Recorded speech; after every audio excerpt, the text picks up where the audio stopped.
돈 셀 틈 없는 분야별 맞춤 정보. 알아야 지킨다. 생활 경제백서. 알아야 지킨다 생활경제백서. 오늘은 부동산 이야기 나눠봅니다. 김인만 부동산의 김인만 소장님 나오셨어요. 안녕하세요, 소장님. 안녕하세요. 12월은 부동산도 비수기죠. 그렇죠. 아무래도 좀 날씨도 추워지고 특히 요즘은 분위기가 더 또 조용하니까 네. 올 겨울은 더 추울 것 같습니다. 근데 소장님이 되게 춥게 느껴지네요. 그렇죠. 방금 성냥팔이 소녀 같았어요. 아, 그래요? 요즘 몸과 마음이 다 춥습니다. 몸과 마음이 다 추운데 이 부동산 시간에는 할 얘기가 너무 많아요. 늘 부동산 그렇죠. 뉴스들이 차고 넘치거든요. 네. 오늘도 우리 가야 할 길이 멉니다. 네. 이야기 나눠볼게요. 오늘 이 뉴스 정말 뜨겁더라고요. 이제 서울에서 3억 넘는 집을 살 때는 증여받았는지 상속받았는지 주택담보대출 얼마인지 이거 다 써내야 된다면서요. 네, 굉장히 피곤해졌는데요. 사실 이게 뭐 갑자기 나온 대책이 아니고요. 네. 원래 실거래가 이제 하다가 작년이죠. 파리 대책에서 이제 투기 과열 지구 내 거래 가액 3억 이상 되는 주택에 대해서는 네. 자금 조달 계획을 내게 돼 있어요. 파리 대책부터 자금 조달 그렇죠. 계획서를 냈군요. 그렇죠. 이 자금 조달 계획에는 이제 자기 자금, 내가 가지고 있는 자금이 얼마냐, 차입금, 대출을 얼마나 받았느냐 이런 내용이 들어가는데 올 10월부터 뭐가 더 강화되냐면 자기 자본에 상속과 증여가 추가됩니다. 그래서 증여 받았느냐, 이게 자기 계획, 자금 얼마에 증여가 얼마, 상속 얼마를 내게 되니까 이게 사실 뭐 세금 다 내고 법대로 하면 별 문제는 없을 수는 있지만 현실적으로 부모님이 자녀분들 집 살 때 좀 도와주는 것도 있고 네. 여러 가지 그런 게 많거든요. 그래서 굉장한 영향을 받을 것 같고요. 돈이 있는 분들도 사실 이게 굉장히 껄끄러운 게 내 돈을 내가 내고 집을 사지만 부동산을 사지만 이게 출처를 내라라고 하면 굉장히 좀 심리적으로 껄끄럽거든요. 이게 정부에서는 자금 출처 확인을 해서 뭐 탈루 여부나 위장 전입이나 이런 용도로 사용한다라고 하는데 네. 이거 자체가 굉장히 좀 끄림칙하기 때문에 아무래도 수요 억제 차원에서도 좀 도움이 될 것 같습니다. 네. 방안이 계속 나오네요. 쥐어짜는 그렇죠. 방안이요. 네. 이제 그만 나올 것 같은데 어떻게 방법들이 계속 나오는 거 보면 아직도 부동산 투기나 부동산 가격이 아직도 정부 청와대가 보기에는 너무 높다 이렇게 생각하는 것 같은데 물론 서민들도 그렇습니다. 그렇긴 한데요. 의도는 뭐 명확하겠죠. 이렇게 하려는 의도는. 아직까지 말씀하신 것처럼 아직까지는 네. 아니다. 안정이 아니다라고 네. 판단하고 있는 것 같고요. 제가 볼 때는 이제 안정기로 접어드는 과정인 것 같은데 저 높으신 곳에서 볼 때에는 아직까지는 네. 잡힌 게 아니다. 잡아야 잡은 거다. 왜냐하면 이게 사실 참여정부 시대로 거슬러 올라가면 좀 아픈 기억이 있잖아요. 2004년도 이제 많은 규제들이 나오면서 집값을 잡았다라고 생각했는데 뭐 표창장도 주고 했는데 2005년도에 다시 급등하면서 이제 문제가 네. 됐거든요. 그래서 그런 아픈 기억들 때문도 있고 워낙 부동산이 민감한 문제이기 때문에 아무래도 좀 영향이 있는 것 같습니다. 근데 지금 실제로 집값이 많이 내리긴 했죠. 여러 대책들 때문에. 지금 상황 어떻습니까? 이게 사실 뭐 내렸다라고 하는데요. 뭐 뉴스 보면 내렸고 실제로 이제 호가가 떨어진 거는 맞는데 이걸 네. 보는 관점에 따라서 집주인들은 1억, 2억 떨어졌으니까 많이 떨어졌다라고 이야기를 하고 있고 이제 네. 실수요자들은 그게 뭐가 떨어졌냐, 오르는 게 얼마고 그건 호가가 떨어진 거지 실제 매매 가격이 그렇겠네요. 떨어진 건 아니다라고 생각하는데 제가 볼 때는 이게 양쪽의 의견이 다 맞는 것 같은데 이게 정확한 시세는 거래량이 뒷받침이 되면서 이제 가격이 오르거나 내려가줘야 네. 되는데 최근에는 이게 거래량이 올해도 거래량이 줄어들면서 이제 호가 시세가 많이 올랐는 좀 비정상적인 상황이었거든요. 그러다 보니까 이제 지금 상황에서 거래가 지금 거래 실종은 맞고요. 거래가 거의 안 되고 있는데 호가 좀 떨어진 걸 과연 시세로 볼 것이냐에 네. 대해서는 좀 의견이 갈려지고 있는 상황입니다. 그러니까 중요한 건 거래량이라는 말씀을 굉장히 많이 하셨잖아요. 네네. 그러니까 지금 호가는 떨어졌지만 거래량도 없다는 거죠. 사실 뭐 서울 같은 경우는 집주인들은 아직까지는 기대 심리가 있어서 그렇죠. 사게 팔 생각은 없는 거고요. 이제 매수자들도 일단 기다려보자. 더 네. 떨어질 거라고 생각하기 때문에 거래 자체는 지금 거의 없는 상황이고요. 아주 급한 분들 뭐 또 집이 필요한 분들 위주로 거래가 있기 때문에 네. 저는 이게 정상 상황이라고 보여지진 않고요. 우리가 체감하는 집값 조정 하락 정도는 시간이 좀 더 지나서 내년 하반기 정도 돼야 우리가 체감할 수 있지 않나 싶습니다. 네. 강남이 늘 지표라고 하잖아요. 네네. 강남은 어떻습니까? 여기도 지금 문의도 뜸하고 거래량도 없고 그렇다는데 맞죠? 아무래도 영향을 받을 수밖에 없죠. 많이 올랐는 지역이 네. 아무래도 조정받을 수밖에 없고요. 통계 지표를 보면 강남 4구가 1에서 4위를 차지했거든요. 하락 꼴등이죠. 네. 꼴등 1에서 4위인데 강남구가 마이너스 0.16% 하락을 했어요. 그래서 이런 걸 보자면 많이 올랐던 지역이 조정되는 거는 당연한 현상이고요. 강남뿐만 아니라 마용성이라고 하잖아요. 네. 마포, 용산, 성수 이런 지역들도 모두 약세입니다. 얼마 전에 제가 마포 갔다 왔는데요. 그 현장 부동산 사장님들도 앞으로 뭘 먹고 살아야 되나 이런 걱정을 많이 했거든요. 네. 그래서 전체적인 분위기는 그렇게 좋은 분위기는 아니고요. 단 지역에 따라서 많이 안 올랐거나 비규제 지역들은 뭐 평온한 일상을 보내고 있습니다. 네. 원래 이 집값 등락하는 데는 정해져 있잖아요.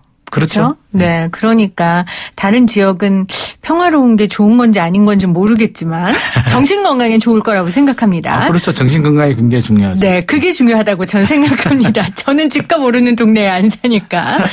자, 금리가 인상됐어요. 네네. 부동산 시장 어떻게 영향을 끼칠까요?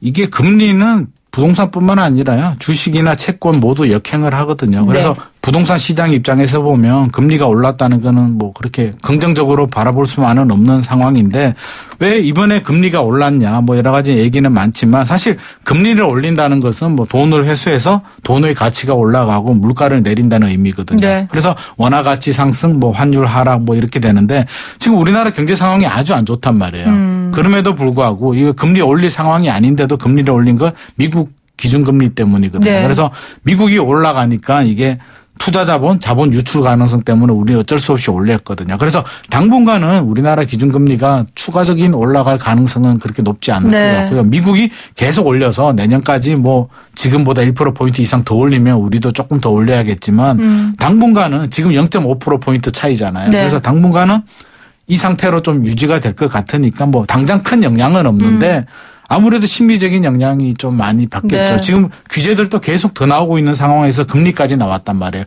금리가 1%포인트 정도 오르면 집값은 2% 정도 내린다는 게 이제 기존 속설이거든요. 그러다 네. 보니까 아무래도 안 그래도 부정적인 영향이 많은데 금리까지 추가가 되니까 금리만 가지고 집값이 떨어진다 이렇게 말씀드릴 수는 없는데 이제 악재들이 겹치다 보니까 네. 아무래도 좀 좋지는 않을 것 같습니다. 워낙 부동산 시장에는 악재로 말할 수 있는 것들이 계속 펼쳐지니까 이렇게 금리 한 번 올린 거 가지고 큰 영향은 없다. 금리만 바라보면 네, 금리만 그런데 이게 보면. 가랑비에 옷 젖는다고 지금 그렇죠. 계속 옷이 젖고 있으니까 뭐 소비 심리도 위축되고 그렇죠. 이러다 문제가 보면 좀 되죠. 네. 그렇습니다. 자, 전세도 좀 볼게요. 서울 아파트 전세가율도 60%가 깨졌거든요. 이게 5년 2개월 만에 처음이라고 하더라고요. 전세 가격 상승으로 치솟던 이 전세가율이 왜 이렇게 떨어진 걸까요? 이게 전세 가율이라고 하면 네. 매매 가격 대비 전세 가격 비율이거든요. 그러면 매매 가격이 올라도 전세 가율이 이제 떨어지게 되고요. 전세 가격이 올라도 이제 그렇게 되는데 지금 현상은 최근에 매매 가격이 많이 올랐잖아요. 그래서 어떻게 보면 전세 가율이 떨어지는 거는 뭐 당연한 현상인 것 같고요. 또 입주 물량 뭐 최근 몇 년 동안 이제 수도권 지역도 그렇고 서울도 이제 재건축 재개발이 좀 활발하면서 입주 물량도 늘어나서 전반적으로 전세도 뭐 그렇게 강세는 아니고요. 전세는 보합세고 매매 가격은 많이 오르니까 전세 가율은 떨어질 수밖에 없는 상황인데 자 이걸 어떻게 바라보느냐라고 본다면 이게 전세 가격이 떨어지고 뭐 약세가 된다 이렇게는 볼 수는 없을 것 같고요. 매매 앞으로 시간이 더 지나서 만약에 매매 시장이 진짜 약세로 전환이 되면 또 집을 사려는 분들이 전세로 돌아서거든요. 네. 그렇게 되면 전세가 또 강세가 될 수가 있고 건설회사들은 리스크 관리하면서 분양 물량을 줄일 수도 있으니까 제가 볼 때는 지금은 뭐 이렇지만 몇 년이 지나서 만약에 매매 시장이 안정이 되면 전세 가격은 다시 또 강세로 전환되지 않을까 그런 생각이 그렇군요. 듭니다. 사실 전세가 굉장히 좋은 제도잖아요. 그래서 뭐 세금 하나도 안 내고요. 집값이 절반 정도만 내면 임대 기간 동안 편하게 잘 살 수 있는 매우 좋은 제도이기 때문에 주택 시장이 안정이 되면 사람들은 또 집값이 오른다는 확신이 없으면 전세로 가거든요. 그래서 네. 우리나라에만 있는 굉장히 좋은 제도이기 때문에 네. 이렇게 얘기하니까 지난번에 어떤 분이 저 남미 볼리비아에도 전세 제도가 있다라고 하는데 제가 볼리비아까지는 잘 모르겠고요. 네. 아무튼 굉장히 좋은 제도이기 그쵸. 때문에 예, 전세 가격이 그렇게 쉽게 떨어지진 않을 것 같습니다. 근데 그때 우리 부동산 관련 토론했을 때요. 네. 소장님하고 교수님하고 나오셔서 네네. 사실 이 전세 제도 때문에 오히려 집값이 이렇게 올랐다. 네. 전세제도 없애야 된다. 그런 말씀 하시지 않으셨어요? 전세 우리는 이게 아파트가 이제 이렇게 투기의 온상이 된 게 사실 네. 전세인데 이게 전세 가격이 50에서 70%, 집값이 50%, 70% 되니까 이게 전세 가격이 쉽게 떨어지지도 않아요. 이게 서민들이 이제 굉장히 좋은 제도거든요. 그러다 네. 보니까 투자 입장에서 보면 어느 부동산을 사고 주식을 사더라도 투자금이 다 들어가는데 아파트는 집값의 한 30에서 50% 정도만 있으면 대출을 네. 받으면 더 줄어들 수도 그렇죠. 있고요. 그래서 투자하기 굉장히 좋은 상품이거든요. 그래서 전세가 있으니까 팔기도 좋고요.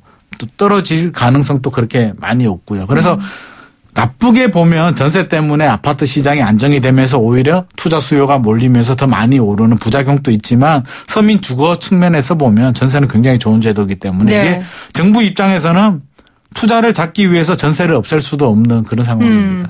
그러면 전세 제도가 지금 볼리비아 빼고 우리나라밖에 없다고 하셨으니까 갭 투자도 그럼 우리나라밖에 없겠네요. 일단 아무래도 그렇겠죠. 그렇겠죠. 이게 다른 나라는 다 이게 월세 깔세 그렇죠. 개념이거든요. 그래서 자. 뭐 볼리비아 빼고요. 네. 그러면 우리 볼리비아에서 혹시 이 방송 듣고 계신 분들은 제보를 좀 해주시고요. 진짜 전세 제도가 있는지. 네네. 그러면 이제 이렇게 되면 갭 투자해서 집을 샀는데 이제 집값이 떨어져서 전세금 내줄 돈도 없는 네. 이른바 깡통 전세, 역전세난 이런 게 우려되거든요. 이게 굉장히 이제 안 좋은 상황이죠. 이게 최악의 상황이라고 볼 수 있는데 역전세난 깡통 전세라고 한다면 이제 집값이 떨어져서 이제 전세 보증금을 돌려주지 못하는 현상이잖아요. 그래서 이런 현상이 생기면 뭐 세입자들 돈을 못 받는 세입자들도 곤란하고요. 돌려주지 못한 집주인들도 굉장히 난처한 상황입니다. 그래서 굉장히 문제가 되는데 다행스러운 것은 이런 역전세난은 네. 이게 서울 같은 도심 지역에서는 이게 일시적인 현상이거든요. 이게 네. 송파 헬리오시티처럼 한꺼번에 입주 물량이 많이 나왔을 때 이제 이런 현상이 생기고요.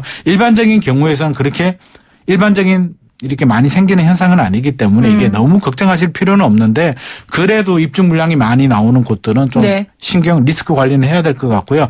혹시라도 이런 역전세난이 우려되는 지역에 거주하고 있다면 선제적으로 이게 뭐 사고가 나서 소일고 외양간 고치기보다는 전세금과 대출금을 합쳐서 뭐 집값이 70% 이하 정도로 하는 지역들 위주로 이렇게 리스크 관리를 좀 할 필요가 있을 것 같습니다. 네. 오늘 생활경제백서 알아야 지킨다 부동산 이야기 나누고 있는데요. 이 청약시장 이야기 좀 해볼게요. 네. 지금 가장 주목받고 있는 청약시장 아까 송파 이야기도 하셨는데 어디입니까? 이게 우리나라에서는 새 아파트 선호도가 굉장히 높거든요. 그래서 지금 주택시장 분위기가 안 좋다라고 하는데 네. 그나마 청약시장은 열기가 후끈합니다. 얼마 전이죠. 레미안 리더스원 청약시장에서 42대 1이 나왔거든요. 이게 왜 이게 엄청나냐면 네. 중도금 대출이 안 나왔어요. 그래서 그런데도 돈이 한 10억 원 정도 이상의 돈이 필요함에도 불구하고 42대 1이 나왔다는 건 이게 청약 열기가 대단하다라고 생각이 되는데 올해 말까지 한 4,400가구 정도가 남아있거든요. 그래서 서울 같은 경우에. 그래서 청약 열기가 뜨거운데 이렇게 또 물론 뭐 새 아파트 선호도가 있고요. 서울 같은 경우는 새 아파트 희소 가치가 있어서 뭐 인기가 높은 거는 사실인데 그래도 지금 약간 과열 현상이 되는 건 청약 제도가 강화되기 전에 좀 개편이 있거든요. 그래서 네. 미리 강화되기 전에 집이 있는 분들은 지금 무주택자들한테 혜택을 많이 주는 쪽으로 강화되고 있거든요. 네. 그래서 무주택자가 아닌 분들은 네. 좀 미리 기회가 없어지기 전에 좀 하자라고 해서 몰리면서 좀 더 이런 현상이 더 도드러지는 것 같습니다. 청약제도가 바뀌는 거죠. 그래서 네네. 지금 그전에 이렇게들 열기가 더 뜨거운 건데 바뀌는 청약제도 설명을 좀 해주세요. 이게 원래는 이제 미리 좀 하려고 하다가 늦춰졌는데요. 네. 10일 전후해서 이제 추첨 그러니까 청약 가점제에서 추첨 물량과 가점 물량이 있거든요. 기존에는 추첨 물량은 집이 있든 없든 누구 이게 자격이 되면 물론 뭐 2주택자 이상은 이제 순위에서 밀릴 수는 있겠지만 네. 근데 지금 10일 전후해서 바뀌는 부분은 무주택자들은 추첨제 주택의 75% 이상을 우선 배정을 하게 됩니다. 네. 그렇게 되면 무주택자들은 좋은 거지만 그렇죠. 1주택자들은 이거 기회가 엄청나게 줄어드는 것이거든요. 그래서 이게 시행되기 전에 빨리빨리 서두르자고 해서 아마 강남 같은 게 사실 강남 레미안 리더스원 청약하신 분들은 아마 무주택자들은 그렇게 많지는 않을 것 네. 같아요. 그래서 이렇게 경쟁률이 높게 나왔는데 아무래도 이런 영향이 좀 있을 것 같습니다. 자, 서울과 근접한 3기 신도시가 과연 어디가 될지 관심이 정말 뜨거운데 쪽집게 김희만 소장님 이런 말 좀 부담스러우시죠? 부담스러운 건 아니고요. 네. 쪽집게도 아니고 상기 신도시는 이미 거의 다 아 그래요? 쪽집게 발표는 안 됐지만 사실 뭐 네이버 다음만 봐도 거의 다 나오고 있는데 어쩔 그냥, 수가 없습니다. 이게 네. 사실은 가이드라인을 제시해줬구나. 정부에서 서울과 일기 신도시 중간이라고 했는데 그런 지역이 많지가 않아요. 네. 고양시 뭐 장항동 근처, 네. 광명, 시흥, 하남, 강북, 네. 과천 뭐 이런 지역들이 그 후보군으로 되고 있는데 이런 지역 외에는 사실 별로 나올 곳이 없어요. 그 신창원 국회의원 유출했는 지역 빼고 이래버리면 그렇네요. 사실 3기 신도시라고 하면 이게 뭐 몇천 세대 정도가 아니라 기본적으로 한 4만 세대 정도 공급을 해줘야 되니까요. 그런 네. 대규모 그린벨트를 풀 지역들은 이런 지역들밖에 없거든요. 그래서 저는 개인적으로 3기 신도시 좀 노려볼 만할 것 같고요. 노려볼 만하다. 왜냐하면 이제 지금 당장 나오는 것은 아니고 이제 토지 보상도 있고 해서 2021년 또는 2022년부터 시범단지 분양을 할 건데요. 네. 저는 이제까지 신도시 시범단지 분양을 해서 실패한 적은 없었거든요. 그래서 3기 신도시도 성공할 무주택자들이나 자격이 되는 분들은 시범단지 처음 나오는 단지는 꼭 도전을 해라. 왜냐하면 시범단지는 신도시에서 제일 좋은 위치, 입지에 그렇겠죠. 공급을 하고요. 분양가도 가장 저렴해요. 나오면 나올수록 분양가는 올라가거든요. 왜냐하면 인건비도 올라가고요. 뭐 여러 가지 요인들이 있잖아요. 가격이 올라가면 분양가도 따라 올라가기 때문에 시범단지는 입지가 가장 좋고 분양가는 상대적으로 가장 저렴한 단지이기 때문에 저는 개인 자격 요건이 된다면 3기 신도시 또는 앞으로 정부에서 30만 원 공급한다라고 하잖아요. 이런 네. 물량들 좋은 물량들이 나오면 자격 요건이 되는 분들은 투기를 하라는 것이 아니라 내 집 마련이 필요한 분들은 적극적인 도전을 좀 해보셨으면 좋겠습니다. 무주택자들은 도전해라. 실패한 그렇죠? 적이 없었다. 기회가 더 늘어나죠. 정부에서도 무주택자들 기회를 늘린다고 하니까 네. 좋은 기회가 될 것 같습니다. 근데 이제 수도권 근처에 공급이 늘어나는 거잖아요. 사실 서울은 아니고. 네네. 그럼 집값에 이게 안정이 될까요? 다들 말하는 건 서울에 해야 된다. 근데 서울엔 땅이 없다. 뭐 지금 계속 이런 얘기들인 거잖아요. 서울은 사실 주택 공급할 땅이 없고요. 그렇죠. 그린벨트 풀기도 이제 박원순 시장님도 네. 반대하는 입장이고 저도 반대하는 입장이고요. 네. 그러면 좀 고민을 해야 되는데요. 서울 같은 경우는 사실 간단하게 나올 문제는 아니고요. 뭐 여러 가지 소위 묘수를 좀 찾아야 되는 부분이라서 단기간에 해결될 문제는 아니고요. 이제 답은 수도권에 공급을 하는데 어떻게 서울 집값 안정에 도움이 되느냐거든요. 네. 그렇게 보자면 서울 수요를 분산을 시키려면 일단 교통망이 가장 중요할 것 같고요. 지금 위례 신도시 같은 경우도 위례 신사선이 아직도 언제 착공되는지 계획도 안 나왔잖아요. 그래서 교통을 좀 잘 연결해줘서 서울 수요자들이 외곽 신도시에 거주하더라도 불편함이 없게 만들어줘야 네. 될 것 같고요. 교육 여건이라든지 여러 가지 자족도시 기능도 만들어주어서 그냥 베드타운이 아니라 좀 좋은 신도시를 만들어주면 서울 수요 분산 효과를 네. 충분히 노려보지 않을까 그런 네. 생각도 하게 됩니다. 소장님, 전문가들이 이런 말 많이 하잖아요. 지금 돈이 시장에 너무 많은데, 유동자분이 너무 많은데, 투자할 데가 없어서 다 부동산으로 몰린다. 부동산 시장 전문가로서는 이 말에 대해 어떻게 생각하세요? 1100조가 넘는 유동자금이 있다라고 하는데요. 네. 사실 그게 다 어디 갔는지는 저도 잘 모르겠는데, 네. 사실은 뭐 이게 투자할 때가 마땅하지 않거든요. 주식 시장도 그렇고요. 부동산도 결국에는 이게 뭐 우리가 대출 받아서 집 사고 빌딩 사고 아파트 사고 했는 게 다 이런 자금의 일부 아닐까 하는 생각은 드는데 네. 지금 주택 시장도 주춤하고 있잖아요. 그래서 사실은 이게 유동 자금이 여러 가지 문제가 되고 있는데 미국 같은 경우도 사실 양적 완화를 많이 했고요. 우리나라도 저금리 기조가 지속이 되면서 사실 이게 해결해야 될 문제거든요. 그래서 네. 이런 면에서 본다면 금리 인상을 해야 되는 게 맞을 수도 있는데 또 여러 가지 부작용이 있으니까 이게 참 어려운 숙제인 것 같습니다. 부동산 시장도 정부에서도 이게 사실 규제가 계속 나오고 불안해하는 이유가 이런 좀 1100조가 넘는 과도한 유동자금 네. 이런 부분에 대한 걱정이 아닐까 생각이 됩니다. 네. 생활경제백서 오늘 부동산 소식 알아봤습니다. 김인만 소장이었어요. 고맙습니다. 감사합니다.